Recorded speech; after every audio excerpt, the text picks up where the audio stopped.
anyways, so in when you were at Monrovia, was Jim Melton running around bringing out the team and that type of thing, or was he Yeah, already he was that was prime JMC, dude. That was prime BMX. What was that like, dude? I mean, yeah. obviously he wasn't he wasn't a That was a heyday when Harry and Clint Miller and who else was on that early days of JMC. And I would go down there and I wanted to ride for that team in the worst way. And I ended up riding for Superbike instead.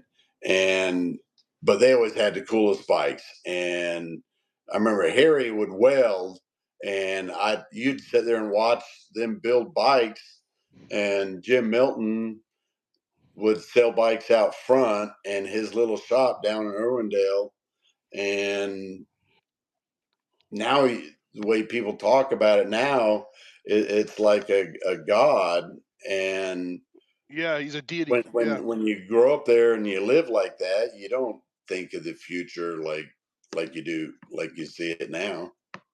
I've always had a question about that. Okay, I know that JMC started as a bike shop, but was the bike shop in the same location as JMC manufacturing, or Yeah, I was the think or was so. I think it because in the back they had other warehouses, and I remember they would jig up and build frames there, but then it got too big and they moved it somewhere else after that. I don't quite remember. I didn't follow okay? that because I was doing my own thing and I was hanging around. I was hanging around with Randy and Jesus Bustamante and the other people. Rick Wilkerson really was my best friend that I just rode with him every chance we could, and Bobby Creek. I don't know if you guys remember Bobby Creek at all. He I've heard the was, name. yeah, and as far as I lived in California, that was kind of the people I hung out with, and Nice, dude. So who was your? Did you have a nemesis when you were in? Were you on the gate in Covina Valley? Who was the guy that you wanted to beat the worst? my nemesis. Like it seemed like every race I had to race was Clint Miller, and even I remember Jim Milton was going to give us a sponsor between me or Clint, and whoever won that race that night, he would give the sponsor to. And Really?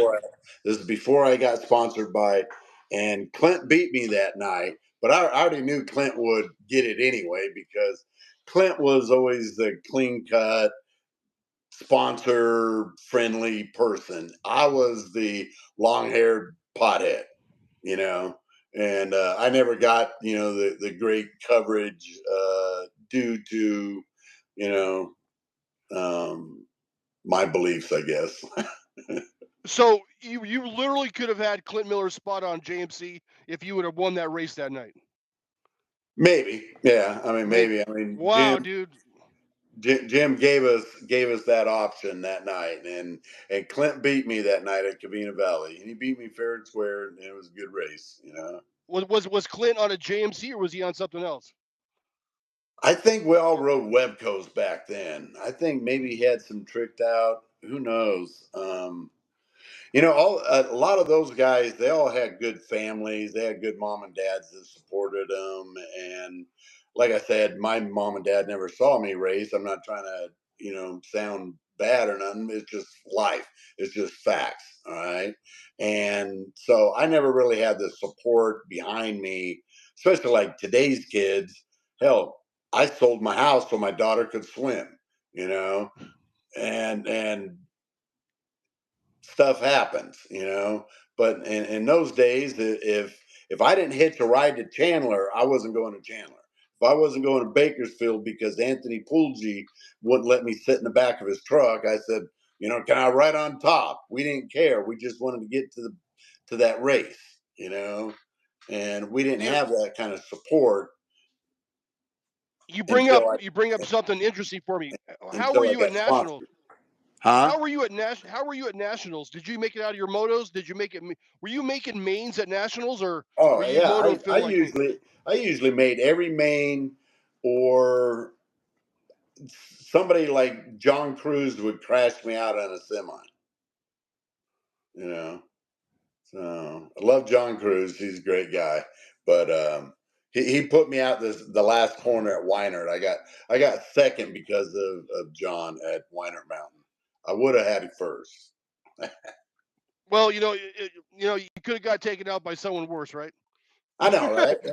Couldn't have No, been a better and guy. that was always the thing, is you get taken out by some squirrel you never heard of. Yeah, And it's the Winter Nationals or whatever like that. So Devonshire Downs, 1978, Mongoose, Devonshire Downs Grand Nationals, right? Everyone talks about it. Thing went on for 2 days. I didn't race, I don't think, till like midnight. And wow. 14 expert, I beat Eric Root. I hole shotted every one of my motos. I won all my semis. I hole shotted the main. I came around to the very last corner, and I had a stripped out bottom bracket nut, and my crank fell out and my chain fell off the last corner, and I ran across the finish line at Devonshire Downs.